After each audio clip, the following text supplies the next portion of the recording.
जेठालाल ने बबीता जी की तो मदद कर दी, लेकिन खुद पश्चिम बंगाल के चक्रव्यूह में फंस गया। बंगाली मिठाइयों के नाम गिनवाते हुए जेठालाल का वक्त निकल गया और भिड़े ने उसे माफ नहीं किया। फटपट्टी की 3 करारी चोट खाने के बाद जेठालाल का रिएक्शन देखने लायक था। क्या जेठालाल इस बेइज्जती का बदला लेगा?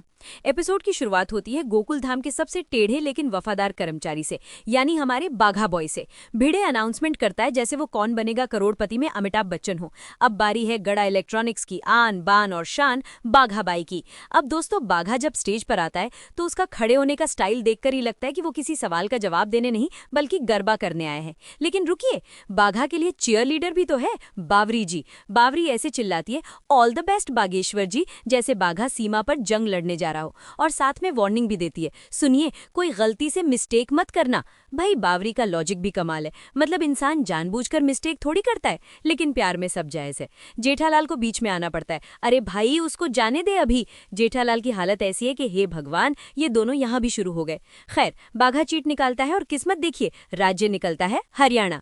अब बावरी जी की खुशी का ठिकाना नहीं, क्योंकि उनके बागेश्वर जी अब उनके ही पड़ोसी राज्य की बात करेंगे। भिड़े टाइमर शुरू करता है और बाघा अपने रोबोटिक अंदाज में शुरू होता है। हरियाणा को दूध और दही का देश कहा जाता है। दोस्तों, बाघा की आवाज में वो सच्चाई है जो आजकल के न्यूज एंकरों में भी नहीं मिलती। नट्टू काका ऐसे गर्व से देख रहे जैसे बाघा ने नासा में टॉप कर लिया हो। बाघा एक के बाद एक फैक्ट्स फेंकता है, वीरेंद्र सहवाग, बाघा रामदेव, साक्षी मलिक। मतलब बाघा ने रट्टा तो तगड़ा मारा है, लेकिन फिर आता है वो मोमेंट जब बाघा का सर्वर डाउन हो जाता है, वो अटकता है। नट्टू काका की धड़कनें रुक जाती हैं। अरे बाघा कहाँ खो गया? तभी बाघा को याद आता है, अरे खाना, बेसन मसाला रोटी, सिंगरी की सब्जी और बोघा की बर्फी। दोस्तों, मुझे तो लगता है बाघा ने बोघा की बर्फी शायद खुद इन्वेंट की है, लेकिन भेड़े को इम्प्रेस करने के लिए काफी था। बाघा अपना टास्क पूरा करता है और नट्टू काका की छाती गर्व से 56 इंच की हो जाती है। बाघा कहता है, मैं किसी भी चीज की डीपली स्टडी करता हूँ सेठ जी। भेड़े इसे कहता है गहन अभ्यास, और हम इसे कहते हैं बावरी से शादी करने की तैयारी। अब माहौल थोड़ा गर्म होने वाला है दोस्तों, क्योंकि अब बारी है हमारे गोल्डन क्रो यानी पत्रकार पोपटलाल की। पोपटलाल स्टेज पर ऐसे आता है, छाता घुमाते हुए, जैसे सावन के महीने में मोर नाचता है। कॉन्फिडेंस ऐसा कि मानो अभी दुनिया हिला देगा। लेकिन हम सब जानते हैं पोपटलाल का कॉन्फिडेंस और चाइनीज माल दोनों का कोई भरोसा नहीं। हाथी भाई पूछते हैं, तैयारी है? तो पोपटलाल का जवाब सुनिए, मैं पत्रकार हूँ, पूरी दुनिया की खबर रखता हूँ। मेहता साहब इसे ओवर कॉन्फिडेंस कहते हैं, तो पोपटलाल इसे सेल्फ कॉन्फिडेंस का लेबल लगा देता है। बेचारे को क्या पता था कि अगले 2 मिनट में उसका ये कॉन्फिडेंस भिड़े की फुटपट्टी के नीचे कुचला जाने वाला है। पोपटलाल चिट निकालता है, छत्तीसगढ़। भिड़े जो आज फुल हिटलर मोड में है, टाइमर शुरू कर देता है और पोपटलाल बातों में ही 15 सेकंड बर्बाद कर देता है। जब उसे होश आता है तो वो हड़बड़ा पर शुरू होता है। पहला पॉइंट, छत्तीसगढ़िया सबसे बढ़िया, वाह क्या तुकबंदी है। दूसरा पॉइंट, आभार को बनने करे जी बोलते हैं। लेकिन तीसरे पॉइंट पर पोपटलाल ने अपने पैर पर कुल्हाड़ी मार ली। वो बोलता है, तीसरी विशेषता छत्तीसगढ़ में छत्तीसगढ़ी बोली जाती है। अब आप ही बताइए, ये कोई फैक्ट है? ये तो वही बात हो गई कि पानी गीला होता है या सूरज में गर्मी होती है। भिड़े का पारा चढ़ जाता है, वो टोकता है, अरे भाई गुजरात में गुजराती ही बोलेंगे ना, इसमें विशेषता क्या है? लेकिन पोपटलाल ठहरा जिद्दी, वो भिड़े से ही बहस करने लगता है। हाथी भाई समझाते हैं, नट्टू काका डिब्बा बोलते हैं, लेकिन पोपटलाल अपनी धुन में है और इसी बहसबाजी में समय समाप्त। पोपटलाल का रिएक्शन देखने लायक था। अरे तूने मुझे टोका क्यों? मैं बोलने वाला था कि वहां खदानें हैं, कोयला है। सोढ़ी पाजी का डायलॉग यहाँ सबसे बेस्ट था, अरे तो बोला क्यों नहीं, अब तो दंड मिलेगा, खाओ फुटपट्टी। ये सुनते ही पोपटलाल का छाता कांपने लगा। भिड़े अपनी वो पीली पुरानी खूंखार फुटपट्टी निकालता है। पोपटलाल हाथ आगे करता है, फिर पीछे खींचता है। भिड़े की वार्निंग, हाथ पीछे किया तो 2 की जगह 4 पड़ेंगी। और फिर सटैक, पोपटलाल की चीख आ गोकुल धाम के कंपाउंड से बाहर तक गई होगी। दोस्तों, सोढ़ी और हाथी भाई की हंसी रुक नहीं रही थी और पोपटलाल अपना हाथ ऐसे सहला रहा था जैसे करंट लग गया हो। बेइज्जती का ग्रैंड फिनाले अभी बाकी था। पोपटलाल को शपथ पढ़नी पड़ी, मैं जागरूक नागरिक बनूंगा, जय हिंद। मुंह ऐसा बनाया था जैसे करेले का जूस पी लिया हो। पोपटलाल के बाद नंबर आता है उस इंसान का जिसे देखते ही जेठालाल का ब्लड प्रेशर हाई हो जाता है। जेठालाल का साला साहब सुंदरलाल। सुंदरलाल की एंट्री ही डिजास्टर होती है। गरबा और भांगड़ा का मिक्सचर करते हुए आते हैं और धड़ाम से सीढ़ियों पर गिर जाते हैं।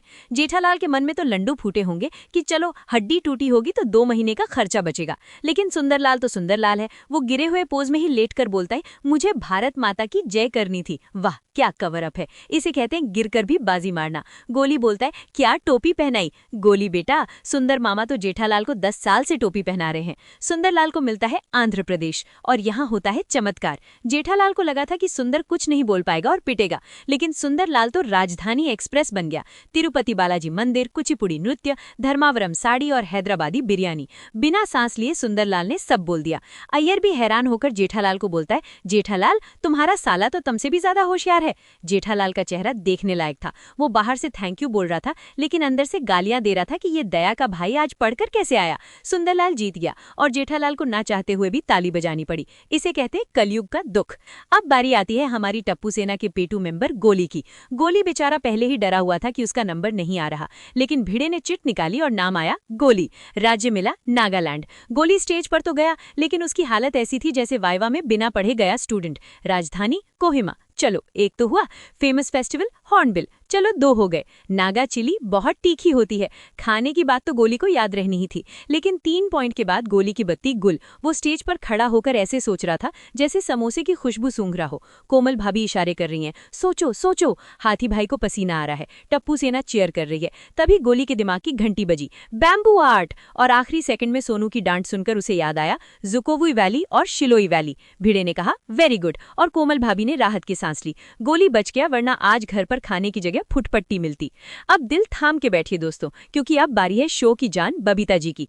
जेठालाल मन ही मन भगवान से सेटिंग कर रहा है, हे भगवान बबीता जी को कोई इजी वाला स्टेट देना। और भगवान ने सुन ली। बबीता जी की चिट निकलती है गुजरात। ये सुनते ही जेठालाल की खुशी देखिए। ऐसा लग रहा है जैसे लॉटरी बबीता जी की नहीं जेठालाल की लगी है। वो अय्यर को देखकर ऐसी स्माइल देता है जैसे कह रहा हो, देख साउथ इंडियन भाई, तेरा पत्ता कट गया, अब तो अपना होम ग्राउंड है। बबीता जी शुरू करती हैं। Rani ki Vav, Statue of Unity, dhokla, thepla, सब सही जा रहा था, लेकिन 5वें पॉइंट पर बबीता जी अटक गईं। घड़ी टिक टिक कर रही थी। जेठालाल की जान हलक में आ गई। अगर बबीता जी हार गईं तो जेठालाल को अपनी हार से ज्यादा दुख होगा। तभी जेठालाल ने खेला अपना मास्टर स्ट्रोक। उसने अपनी सीट पर खड़े होकर चिपके से गरबा का एक्शन किया, मतलब बिना बोले ऐसा इशारा किया कि बबीता जी तुरंत समझ गईं। बबीता जी चिल्लाईं, गरबा, और बस तालियां बज उठी। भिड़े खुश, बबीता जी खुश, और जेठालाल तो ऐसे रिलैक्स हुआ जैसे वर्ल्ड कप जिता दिया हो। इसे कहते हैं सच्चा प्यार, सॉरी सच्ची पड़ोसी धर्म। लेकिन दोस्तों कहते हैं ना कि दूसरों के घर में उजाला करने वाले अक्सर खुद के घर में अंधेरा कर लेते हैं। अब स्टेज पर बचे थे सिर्फ 2 दिग्गज, भिड़े और जेठालाल। जेठालाल को स्टेज पर बुलाया गया। जेठालाल ने चिट खोली। उम्मीद थी महाराष्ट्र या राजस्थान की, लेकिन निकला पश्चिम बंगाल। बबीता जी ने कहा ऑल द बेस्ट जेठा जी, और जेठालाल चने के झाड़ पर चढ़ गया। टाइमर शुरू। जेठालाल ने सोचा बंगाल मतलब मिठाई, और यहीं उससे हो गई सबसे बड़ी भूल। मिष्टी दोई, रसगुल्ला, खीर कदम, संदेश। जेठालाल ऐसे नाम गिनवा रहा था जैसे हलवाई की दुकान पर ऑर्डर दे रहा हो। भिड़े ने तुरंत ब्रेक लगा दिया। ओ भाई, ये मेन्यू कार्ड नहीं पढ़ना है, मिठाइयाँ एक ही कैटेगरी में आती हैं, अलग बातें बताओ। जेठालाल का फ्यूज उड़ गया। है ये क्या बात हुई? हड़बड़ाहट में उसने नेताजी सुभाष चंद्र बोस और स्वामी विवेकानंद का नाम लिया। सुंदरबन के टाइगर भी याद आ गए, लेकिन फिर वो अटक गया। बबीता जी ने कर्ज उतारा और हिंट दिया शरद चंद्र चट्टोपाध्याय। अय्यर ने भी बीच में कूदकर बंकिम चंद्र चट्टोपाध्याय वंदे मातरम याद दिलाया।